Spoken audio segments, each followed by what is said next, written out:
ఇక swimming fee తగ్గించినందుకు యువకులపై ఓ private swimming pool నిర్వాహకులు దాడి చేశారు. ఈ ఘటన నిజామాబాద్ జిల్లా మక్లూరు మండలం మదనపల్లి గ్రామంలో చోటు చేసుకుంది. స్థానికంగా ఉన్న ప్రైవేటు స్విమ్మింగ్ పూల్ కు నిజామాబాద్ రూరల్ మండలానికి చెందిన తిరుమలపల్లి గ్రామానికి చెందిన రాజేష్, నవీన్, రంజిత్, లింపాత్రి అనే నలుగురు యువకులు మదనపల్లిలోని సుభాష్ గార్డెన్ కు స్విమ్మింగ్ కోసం వెళ్లారు. అక్కడ ధరలను చూసి నివ్వెరపోయారు. దీంతో యాజమాన్యం దగ్గరికి వెళ్లి గత సంవత్సరం తక్కువ ఉన్న ధరలు ఈసారి అమాంతం పెంచేస్తారని, ధర తగ్గించాలని కోరారు. దీంతో స్విమ్మింగ్ పూల్ యాజమాన్యం వారి మాటలు లెక్క చేయపోగా ఆ నలుగురు యువకులను క్రూరంగా ఒక గదిలో బంధించి అక్కడే ఉన్న తమ ప్రైవేటు బౌన్సర్లతో ఇష్టానురీతిగా దాడికి దిగారు. దీంతో తీవ్ర గాయాలైన యువకులు చికిత్స నిమిత్తం జిల్లా ప్రభుత్వ ఆసుపత్రికి తరలించారు. బాధితులు ఫిర్యాదుతో కేసు నమోదు చేసుకుని పోలీసులు దర్యాప్తు చేస్తున్నట్లు తెలిపారు.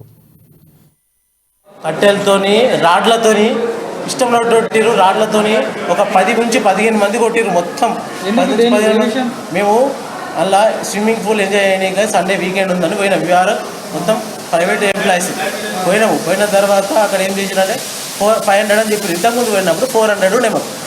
లేదు సార్ 500 ఎట్లా తీసుకుంటారు, 400 తీసుకున్నాక కన్సిస్టెంట్ చేయండి అని మాట్లాడినాం. ఆ విషయంలో ఆర్గ్యుమెంట్ అయింది. లేదు చేయాలి, ఏదో ఒక విషయం చెప్పాలి, కానీ ర్యాష్గా మాట్లాడడం వల్ల అట్లా మాట్లాడదు సార్. మేము వచ్చే వాళ్ళము కస్టమర్స్, అట్లా మాట్లాడద్దు, కోపంగానే మాట్లాడదు. మాట పెరిగింది. వాళ్ళు కట్టెలు, రాడ్లు, పెద్ద పెద్ద ఐడన్లు, ఇంత ఐడన్లతో ఎత్తేసారు మీద. గేట్లు బంద్